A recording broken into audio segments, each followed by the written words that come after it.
Imagine for a second that you are walking down this really quiet, incredibly well-lit hallway. You're holding a cup of coffee, and you push open this heavy oak door, Right. and you step into this high-level briefing room. You take a seat at a long mahogany table, and looking around, you see you're sitting alongside, leading academics, international policymakers, maybe some senior executives from global think tanks. An intimidating room. Yeah, exactly. The room is totally hushed, the lights dim, and a massive screen at the front of the room flickers to life. So, I want to welcome you to today's deep dive. We are going to be your guides through this presentation that you are about to hear. And trust me, you are going to want to pay attention to this one. You really are. It is a remarkable data set we are looking at today, Hmm. and the visual presentation of it is just striking in its absolute restraint. Oh, yeah, that's the first thing that hits you. The aesthetic up on that screen is the absolute definition of minimalist academia. Like, Yeah. there are no distracting 3D graphics spinning around, no loud primary colors fighting for your attention. Right. No pie charts with neon slices. Exactly. It is just pure, expansive white backgrounds. The color palette being used is what designers call a Morandi palette. So it's low saturation, muted tones, deep stormy grays, quiet navy blues, soft dark greens. It's very calming. It is. But then the only time that calm aesthetic is broken is when the presenter wants you to look at a massive dramatic data shift. And when that happens, you see these incredibly sharp, high contrast red lines and bright red dashed circles. It's elegant, but it forces this intense kind of focus. It really strips away the noise. It forces the eye and, more importantly, the mind to focus entirely on the narrative hidden within the numbers. And the mission statement for this briefing is highly ambitious. Yeah, it really is. We are here to decode the macroeconomic DNA of a single country over a 33-year period, so from 1990 all the way to 2023. And we're doing this using the United Nations core development databases. Right. And the country under the microscope today is Albania, which immediately sets up this massive paradox right in our laps, because on the left side of this pure white screen in huge dark gray font, it points out that Albania is a middle-income country. Correct. And in the 2023 Human Development Index, which is the famous HDI, they rank 73rd globally. Which is a solid, respectable position. Yeah. I mean, it places them in the high to very high development tier, depending on the exact year's cutoff. But it's not exactly a number that stops traffic in a room full of global economists. Right. It's good, but it's not, mind-blowing. But then on the right side of the screen, there's this bright red circle highlighting a totally different UN Global Development ranking. And on this specific ranking, Albania inexplicably skyrockets 35 places. Yeah. They rank 26th in the world. They are blowing past numerous Western developed nations, countries with vastly larger GDPs and centuries of institutional wealth. And there's just this giant, stark question mark sitting at the bottom of the display. What's fascinating here is the fundamental question this raises about how we measure human progress in the 21st century. To understand this hidden rise, right, to figure out how a country jumps from 73rd to 26th simply by changing the lens we look through, we cannot just look at gross domestic product. Because GDP is it's flawed. Deeply flawed. It's a blunt instrument. It tells you the total size of the economic pie, but it tells you absolutely nothing about the ingredients, who gets a slice, or what the bakery looks like after the pie is made. That's a great way to put it. So to solve this paradox, we have to peel back the layers. We're going to look at the baseline Human Development Index, sure, but then we have to look at gender inequality. We have to look at inequality-adjusted progress. And finally, the ultimate reveal will involve planetary pressures. We are going to completely deconstruct what success actually looks like on a national scale. Exactly. So let me ask you, the listener, a question. Have you ever felt like traditional metrics of success, like your annual salary or a company's quarterly revenue or a country's GDP, just don't tell the whole story? I think most people have felt that at some point. Yeah. Have you ever had this gut instinct that a high number on a bank statement doesn't necessarily mean a high quality of life or a sustainable future? Well, this deep dive is going to prove exactly why that instinct is mathematically correct. And to do that, we have to establish the baseline. We have to look at the macroeconomic DNA starting from 1990. That's right at the dawn of their post-communist transition. And we trace it all the way to 2023. You really can't understand the destination without understanding the friction of the journey. Let's look at the second slide. It's just a smooth gray timeline from 1990 to 2023, and it has these simple black anchor points branching out to minimalist icons representing all these different indexes: HDI, GII, GDI, IHDI, and PHDI. It's setting the stage. Right, it's defining our coordinates. And if you look at the HDI trend line from 1990 on the next slide, it is a relentless 30-year uphill climb. Like the metric starts at a rather modest 0.654, and then it just pushes upward year after year, finally arriving at 0.810 in 2023. Which means they have officially crossed the threshold into the UN's very high human development tier. Right. And that threshold is a big deal, isn't it? Oh, absolutely. It's a major psychological and statistical milestone. The HDI is a composite index, so it measures average achievement in 3 basic dimensions: a long and healthy life, knowledge, and a decent standard of living. Moving from 0.654 to 0.810 isn't just some numbers game on a spreadsheet. It's real life. Yes. It represents dramatic, lived improvements in health, schooling, and income across an entire generation of people. But, looking closely at the trajectory on the screen, the climb isn't perfectly smooth. I'm noticing this tiny dip. Right around 1997, there is a sharp, distinct fracture in the data. The HDI drops from 0.647 down to 0.645. Yeah, you can see that slight indentation on the line. Right. It's a tiny numerical drop, but it represents an entire nation's progress hitting a wall. What exactly causes a whole country's development to just reverse like that? Well, if we look purely at the macroeconomic mechanics, what you're seeing is the statistical fingerprint of a massive, localized systemic shock. From an impartial, data-driven standpoint, any nation undergoing a rapid fundamental transition of its entire economic architecture is going to experience volatility. Because they were moving from a closed, centralized system to an open market, right? Exactly. When you do that, you get violent volatility. The data here captures a moment of acute systemic stress, which is often triggered by financial sector collapses or massive institutional restructuring. So the system basically short circuits for a second. Right. But the crucial takeaway here isn't the dip itself, it's the recovery. The presenter points to the red line on the chart, showing that the long-term upward trajectory remained fundamentally unbroken. The macroeconomic fundamentals restabilized, and the climb resumed almost immediately. It shows a profound underlying resilience in the population's structural trajectory. It's like a stress test that the data proves they survived. Precisely. And you really see the engine behind that survival when you look at the relationship between their wealth and their health over this 33-year period. This is on slide 4. It's this beautiful dual-axis chart. The double helix of wealth and Yeah. health. On the left, you have these light gray bars showing gross national income, or GNI, per capita. In 1990, it sits at $5,622. But by 2023, that figure has shot up to $17,627. That is a more than threefold increase in purchasing power parity. That income is the raw fuel for human development. But the income is only half the equation, right? Right. The more vital metric is how that wealth metabolizes into human longevity. Because as the wealth triples, we see on the right side of the chart tracked by this dark blue line, the average life expectancy grows. It goes from 72.7 years in 1990 to nearly 80 years, 79.6 to be exact, in 2023. Wait, how does tripling a nation's wealth actually translate to adding almost 7 full years of life? What's the actual plumbing there? Because, just throwing money at a population doesn't automatically stop them from dying. No, it certainly doesn't. The mechanism is highly complex. We call it the health dividend. Adding nearly a decade to a nation's average life expectancy requires an overhaul of the entire public health infrastructure. Like hospitals and doctors. Yes, but also so much more. It means that new wealth was taxed and deployed to create massive reductions in infant mortality. It means building out rural sanitation, expanding access to prenatal care, improving baseline nutrition, and eventually establishing a robust geriatric care system to handle an aging population. Wow. It means the wealth wasn't just hoarded.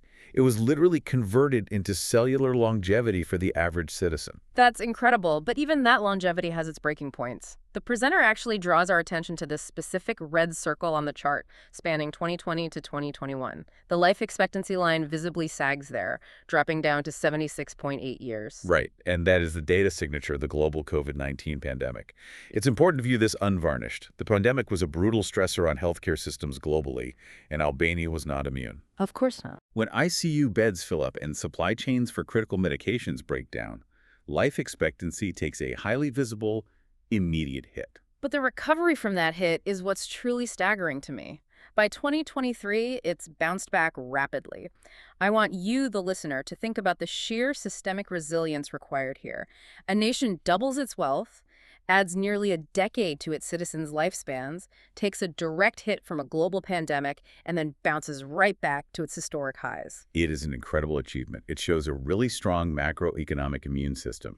However, we do have to introduce a dose of reality here as we move to slide 5. Ah, right, the shadow of inequality. Because in macroeconomics, averages are essentially mathematical ghosts. Yeah, an average hides the extremes. Like if the CEO lives to be 90 in a luxury penthouse and a rural farmer dies at 60 because they can't access preventative care, the average life expectancy of 75 looks great on paper. Exactly. But the system itself is profoundly broken. So how much of this Albanian miracle is actually reaching the bottom tier of society? That brings us to the Inequality-Adjusted Human Development Index, or IHDI.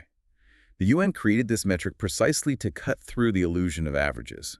If wealth and health are hoarded by the top 10% of a population, the standard HDI gives a false impression of national progress. It's basically a lie by omission. Right. So the IHDI actively discounts a country's score based on how unequally its achievements are distributed. And the visual for this is really sobering. It's a horizontal waterfall chart. It starts at the top with that shiny, impressive HDI of 0.810 that we just celebrated. But then the water begins to step downwards. Chunk by chunk, value is being subtracted based on internal societal inequalities. And the final pool at the bottom of the waterfall, which represents the actual lived reality for the average person, lands at an IHDI of 0.705. So what does this all mean? That's a huge drop. It is. That difference represents an overall loss or a discount rate on their human development. In 2023, they experienced a 12.96% loss in potential human development due to internal inequalities.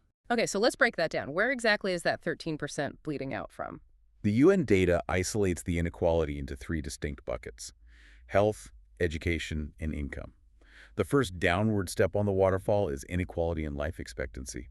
This subtracts roughly a 6.3% loss from the total. Okay, so there is some disparity in how long people live, maybe between urban centers with major hospitals and remote mountain villages, but a 6.3% loss seems relatively contained. It is. But the next step down is significantly steeper: inequality in education, which causes a 12.3% loss. Oh, wow. That's almost double the health loss. Yeah, and this mechanism is a bit more insidious. It tells us that while the average years of schooling are going up nationwide, the gap between the most educated and the least educated is wide. It usually points to a system where primary education is universal, but access to high-quality secondary or university education is bottlenecked. Probably tied to geographic location or familial wealth, right? Usually, yes. But then we hit the final, largest block in the waterfall, the biggest drop by far: inequality in income.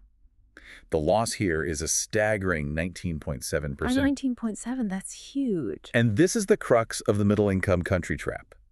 Even in a rapidly developing nation showing beautiful aggregate growth, income disparity acts as the ultimate friction. It drags down the true lived experience of the population. It's like a macroeconomic speed limit. You can build a pristine 6-lane economic highway, but if 20% of your population doesn't have the disposable income to buy a car to drive on it, your overall GDP velocity is permanently capped. That is a perfect analogy. I mean, you can build all the hospitals and schools you want, but if a large segment of the population is living paycheck to paycheck, they just can't participate in the broader consumer economy. Right. Income inequality is Albania's heaviest anchor. The presentation is making a clear, impartial statement with this data. You cannot reach your full potential as a nation while dragging a 20% income disparity weight behind you.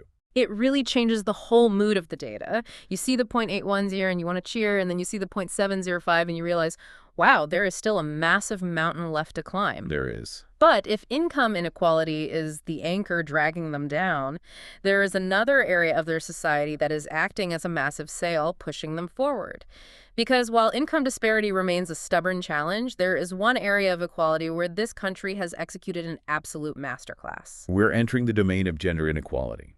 And the data on slide 6 is, frankly, explosive. Yeah, it looks like a cliff drop. The chart is this minimalist stepped line chart that literally looks like a steep staircase descending. This tracks the Gender Inequality Index, or GII. Right. And just to define that, the UN uses the GII to measure gender inequalities in three crucial aspects of human development: reproductive health, empowerment, and economic status. A lower number means less inequality, Got it. So lower is better. In 1999, their GII was 0.307. which ranked them 39th globally at the time. It was a baseline that showed significant room for improvement, which is typical of many transitioning economies where traditional gender roles still heavily dictated economic and political participation. But then the bottom just falls out of the data in the best way possible. By 2023, that number violently drops from 0.307 to 0.107. And if we connect this to the bigger picture, that drop secures them the 35th rank globally in 2023. Out of, what, over 180 countries? Exactly. But what's truly fascinating here is the velocity of the change. The presenter highlights this red dashed circle between 2015 and 2021 where the steepest drop occurs. In 2015, the index was at 0.179. By 2021, just 6 years later, it plummets to 0.109. Okay, I have to push back on this a bit because a drop from 0.179 to 0.109 in just 6 years almost sounds like a data error. Cultural shifts regarding gender usually take generations. They do. You don't just dismantle centuries of patriarchal norms in half a decade. How is an acceleration like that statistically possible? Is this just a trick of the data, like a government arbitrarily changing quota rules just to look good on paper? It's a very vital question. A drop of that magnitude in a 6-year window does not happen organically. And it doesn't happen just by asking people to change their mindsets over dinner. It is the result of aggressive, accelerated societal change driven by structural policy. So forced change. Well, institutional change. It happens when you stop trying to slowly persuade a culture and instead you systematically rewire the institutions that govern that culture. And the next slide, slide 7, shows us exactly what that rewiring looks like. We see a stacked area chart showing the gender makeup of their national parliament over time. Dark gray represents the men, and bright light blue represents the women. Yes. In 1999, women held a mere 5.16% of parliamentary seats. The political sphere was an almost entirely male-dominated echo chamber. But by 2023, that light blue area expands dramatically. The number historically swells to 35.71%. Going from 5% to nearly 36% female representation in the highest legislative body, that's a fundamental reconfiguration of the political spectrum. The presentation actually dubs it the red dress revolution. And it makes sense as an analogy. It's not just tweaking the system by adding a token quota. It's a structural takeover of the rooms where the decisions are made, a rewiring of who holds the levers of power. But, how does putting women in parliament actually move the needle on the broader gender inequality index, like practically speaking? Well, because when you change the gender composition of the lawmakers, you intrinsically change the types of laws that get prioritized and passed, particularly regarding labor, health, and family policy. A parliament with 36% women is going to allocate healthcare budgets very differently than a parliament with 5% women. Which leads directly into the most vital metrics of female healthcare: life and death. Slide 8. If female lawmakers are prioritizing women's health infrastructure, we should see it in the maternal mortality rates, right? Exactly. The UN considers the maternal mortality ratio, or MMR, to be one of the most sensitive barometers of a health system's overall capacity, equity, and funding priorities. It crosses the line of life and death. Let's look at the side-by-side line charts here. In 1990, Albania was seeing 32.8 maternal deaths per 100,000 live births, which indicates massive systemic gaps in emergency obstetric care, prenatal screening, and rural medical access. It means women were dying from preventable complications because the infrastructure simply wasn't there to catch them. But over this 33-year period, that line just plummets. By 2023, the maternal mortality rate is pushed all the way down to 8.2 deaths per 100,000. That is a staggering public health victory. It proves the mechanism. Political empowerment leads to targeted health funding, which leads to specialized medical infrastructure, which literally saves the lives of mothers. But there is a tiny nuance here. On the chart, there's this little red arrow showing a minor systemic stress bump in the MMR during 2020. It ticked back up a bit to 8.2. Yes, and that links right back to our earlier discussion of pandemic impacts on healthcare. When the entire system is paralyzed by a pandemic, the most complex medical events like labor and delivery suffer first. Right. But the presenter really emphasizes the massive long-term triumph here. Even with that bump, stabilizing at 8.2 is incredible. And this trend is confirmed by adolescent birth rates, too. That rate fell from a peak of nearly 22 births per thousand down to 12.7. And fewer teenagers having babies almost always means more teenagers staying in school. Which brings us to slide 9, the human capital inversion. Here's where it gets really interesting. This is a dumbbell chart visualizing male versus female expected years of schooling from 1990 to 2023. Yes. In 1990, men were expected to get more schooling, but as time progresses, the gap narrows, and then the lines cross. The data doesn't just show women catching up to men, it shows them overtaking them. Right. By 2023, the solid dark endpoint for women sits at 14.7 expected years of schooling, passing the men who are at 14.3. This is exactly what we call a human capital inversion. The historical educational deficit hasn't just been erased, it's been flipped into a surplus. And this isn't just an academic victory to feel good about. Education is the preamble to economic power. So they enter the workforce. Exactly. The economic follow-through is huge. Female labor force participation rose from a 1996 low of 30.7% to a robust 57.7% in 2023. When you move that many women into the formal labor force, you are injecting massive amounts of productivity into the macroeconomic engine. So that's how they fueled that G&I growth we saw earlier. Precisely. It forces the economy to modernize, to absorb that highly educated human capital. It's beautifully synchronized. Okay, so we've talked about the averages, the middle class inequalities, and women pushing the ceiling higher. Now, on slide 10, we look at the absolute floor of society, ending poverty. We are looking at the Multidimensional Poverty Index, or MPI. The visual here is a microdial. It's a circular dashboard gauge that is almost completely empty because Albania has systematically eradicated extreme multidimensional poverty. The MPI is a microscopic 0.003. They rank third globally here. Only 0.7% of the population faces these severe overlapping deprivations. They've practically eliminated it.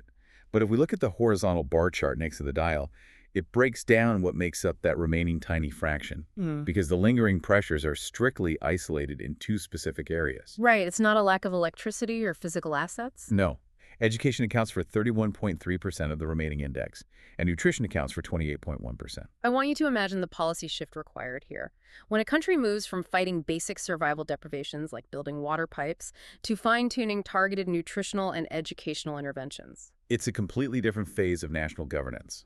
The remaining poverty is highly concentrated and structurally incredibly difficult to eradicate. It requires intense, localized social work. So the floor has been raised, but the last few people on it are in a very precarious position.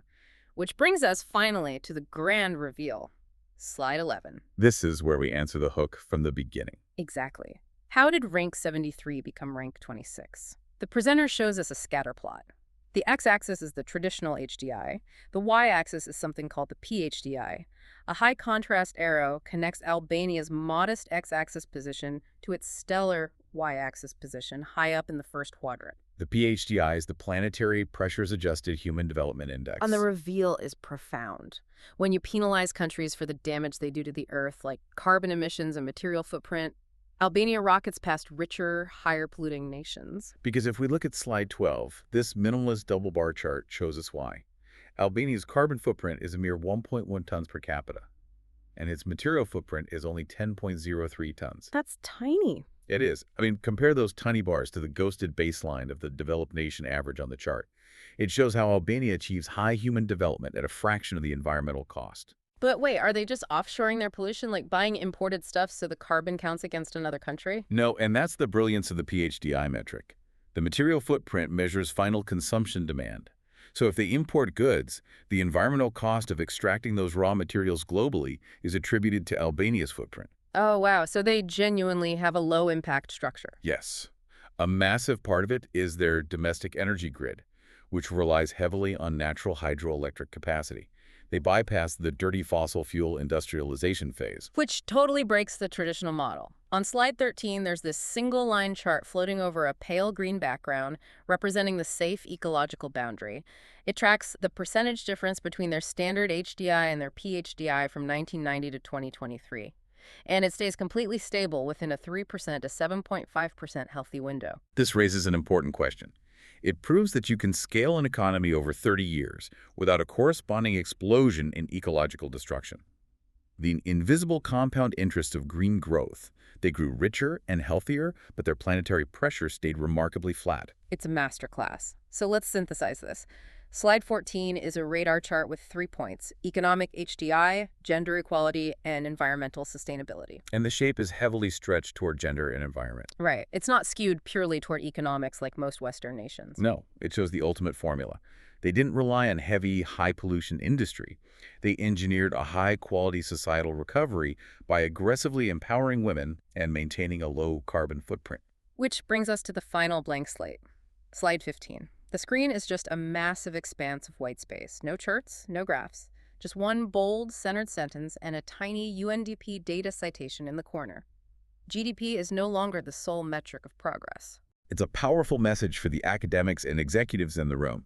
True modernization is an internal process. It requires balancing society from within, specifically gender equity, while maintaining a deep reverence for the external planet.